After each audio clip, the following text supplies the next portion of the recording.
Прекрасна гледка и неверојатна природа, но тоа што најмногу пречи е секако ѓубрето кој што го ставаат туристите и посетителите на излетничките места.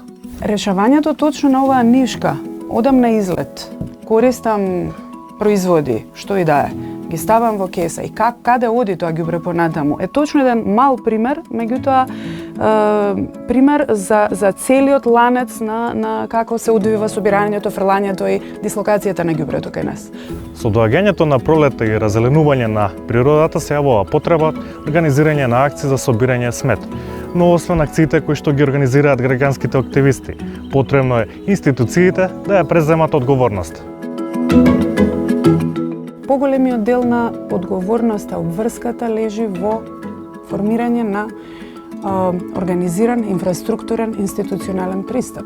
Акциите за чистење од страна волонтерите, училишните клубови и така натаму, ја ги доживам како еден гарнир на главното јадење, кои што се прекрасни сами по себе и ја подигнуваат свеста, меѓутоа се организирани од оние кои веќе онака имаат висока свест.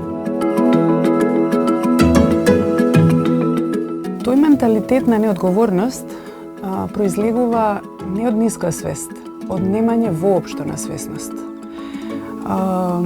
И еден длабок примитивизам, кој што сериозно ме фрустрира, меѓутоа е реалноста на нашето обкружување и односот на неодговорност, дека некој друг ќе исчисти позади мене, психолошки гледано е многу незрел начин, детски начин однесување кон себе, кон животот, кон останатите околу себе.